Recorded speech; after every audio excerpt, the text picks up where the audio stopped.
रामायण में रावण के 10 सिर तथा 20 भुजाएं दिखाई दी, लेकिन 20 पैर या 10 नाभियां नहीं।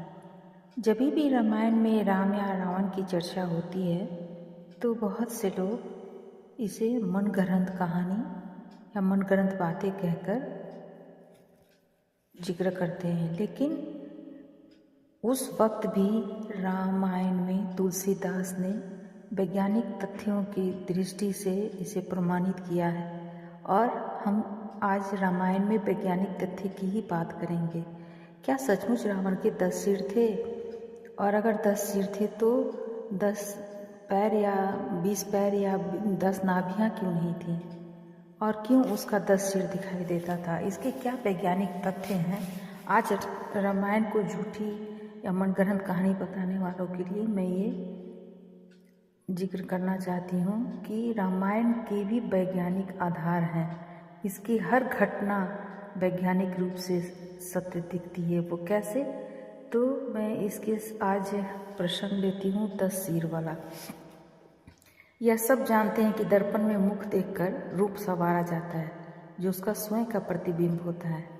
राय सभाएं मुकरू कर लीन्हा, वदन बिलो की मुकुट समकीन्हा। लेकिन बच्चों और बानरों एवं पक्षियों के लिए ये प्रतिबिंब जो दिखाई देता है आईने में, वो खेल का साधन हो जाता है। जहाँ तहाँ देखहीं निज परछाहीं, बहुविधि कुजहीं नृत्य कराहीं।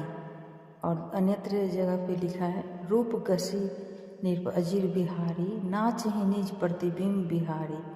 यदि प्रतिबिंब के विषय में किंचित विचार किया जाए तो देखेंगे कि यह भौतिक विज्ञान की उपशाखा प्रकाश का ही एक अंग है। जब प्रकाश पुंज किसी पदार्थ से टकराता है तो प्रकाश विकिरने की 3 गति होती है।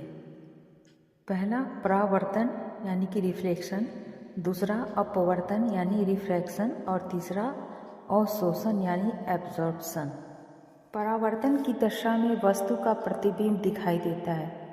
जिस धातुई धरातल पर जितना अवशोषण और अपवर्तन कम होगा, उस पर उतना ही अच्छा परावर्तन होगा। इस प्रकार 100% परावर्तन में प्रतिबिंब इतना स्पष्ट होता है कि वस्तु और प्रतिबिंब में कोई अंतर दिखाई नहीं देता।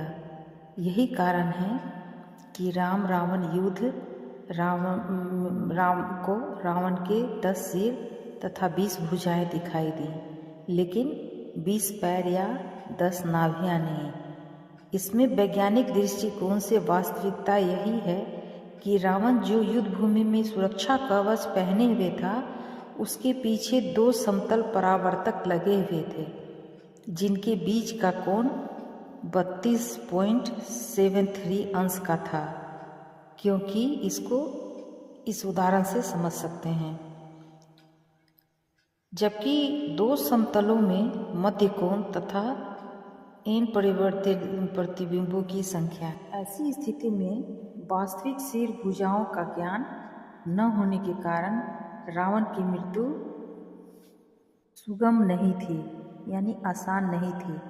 अगर ऐसी स्थिति में इसके सिर का वास्तविक भुजाओं का ज्ञान नहीं होता तो उसकी मृत्यु आसान नहीं होती। रावण ज्ञानी, विज्ञानी एवं धुरंधर विद्वान था। इस बात से यह भी साबित होता है, और वह जानता था कि परावर्तनों के मध्य 30 अंश का कोण बना रखने पर सिर 11 दिखाई देते और भुजाओं की संख्या 22 हो जाती। इस प्रकार 11 सिरों में मध्य का पहचानना सरल था, जिसको श्री राम लक्ष्य बना सकते थे। नाभि पेट की सतह से गहरी होने के कारण प्रतिबिंब नहीं बना सकती थी, और इस प्रकार नाभि कुंड में तीर लगने से प्रत्यक्ष शरीर आहत होता था, जिस कारण रावण की मृत्यु संभव थी। नाभि कुंड पीयूष बस याकी, नाथ यत रावणु बलताके। उपर्युक्त तथ्यों के आधार पर ही रावण को दशानन कहा गया है। संत कहहीं असी किति नीति दशानन, चौथेपन जारही नृप कानन। इससे साफ पता चलता है कि रावण कितना बुद्धिमान और विज्ञान का ज्ञाता था, कि किस तरह से उसने अपने आप को बचाए रखने के लिए सिर और भुजाओं की संख्या रखी।